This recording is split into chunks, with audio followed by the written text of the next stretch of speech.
Olá, queridos estudantes dominantes online, professor Sandro Massarani, e vamos nessa aula falar sobre o Marquês de Pombal, um dos principais governantes a atuar no Brasil colonial. Não somente no Brasil colonial, lógico, mas em Portugal também. Temos aqui uma pintura do Marquês de Pombal. Pessoal, quem foi o Marquês de Pombal? O Sebastião José Carvalho e Melo, conde de Oeiras e Marquês de Pombal, ele foi o principal ministro do rei Dom José I. Então, o Marquês de Pombal ele não foi rei. Às vezes a gente acaba confundindo. Não, ele era um ministro do rei Dom José de Portugal. E o Pombal é um dos principais representantes do despotismo esclarecido.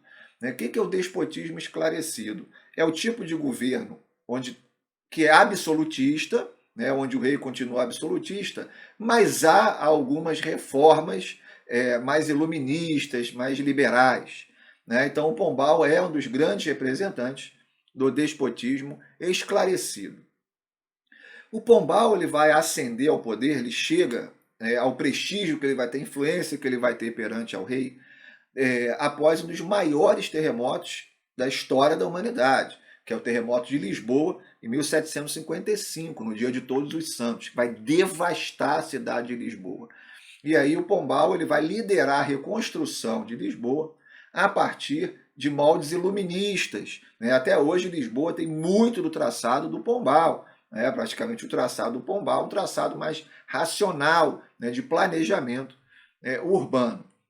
O Pombal ele vai ter dois eixos principais. Um dos eixos principais de política era reduzir a dependência econômica de Portugal com a Inglaterra.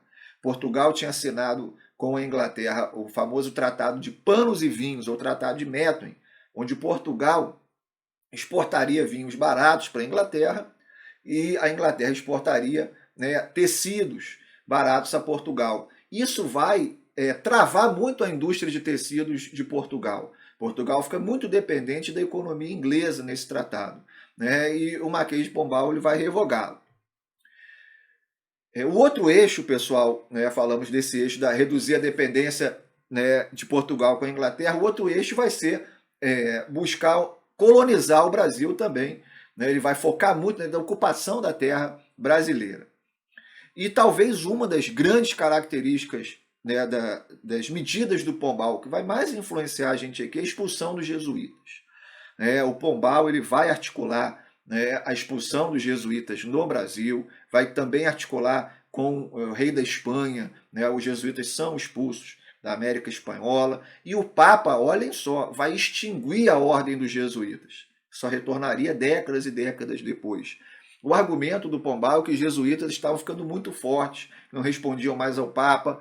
Na verdade, como comentamos na nossa aula de estrutura social do Brasil colonial, os jesuítas eles eram responsáveis pela educação dos colonos, pela catequese dos índios, e agora o Pombal queria que o Estado fosse responsável pela educação e que o Estado fosse responsável também pela questão indígena. Daí o atrito do Pombal com os jesuítas e a posterior expulsão destes. Tá? O Pombal também vai ser responsável pela implantação da derrama, que a gente vai ver vai gerar toda uma confusão nas Minas Gerais. A derrama, alguns falam que é um ato, outros já chamam de imposto, mas é uma pressão muito forte sobre a população na sociedade mineradora. Continuando aqui a falar de características da época pombalina. O Pombal vai governar entre 1750 e 1777. Temos a extinção das capitanias hereditárias, que vão virar capitanias reais. Muitas já eram capitanias do rei. Então, o sistema de capitanias que já começou meio capenga lá no século XVI, onde muitos donatários nem vieram, agora é efetivamente extinto. Tá? Ele vai incentivar o casamento entre colonos e índios para povoar o território. O Pombal tinha um pouco disso em mente, de ocupar a terra. Ele vai criar companhias de comércio, a Companhia do Grão-Pará e Maranhão, Companhia de Pernambuco e Paraíba, para tentar ativar o comércio. E uma medida muito importante, que não vai durar muito tempo, é a permissão da instalação de manufaturas, de indústrias manufatureiras no Brasil. Lembrando que era proibida a instalação de manufatura no Brasil para não concorrer com Portugal. Tá? Então, o Pombal ele via com bons olhos se o Brasil desenvolvesse uma indústria, isso contribuiria também para Portugal. Essa medida é muito importante. Ele vai transferir a capital de Salvador para o Rio de Janeiro, principalmente para proteger a parte sul do Brasil, mas também tem um pouco a ver com o ciclo do ouro. O Pombal ele vai governar o Brasil durante uma parte do ciclo do ouro, vai ter influências, no governo do Brasil, uma parte do ciclo do ouro. Então ele vai também fazer a transferência da capital, pois o Rio de Janeiro é mais próximo das Minas Gerais.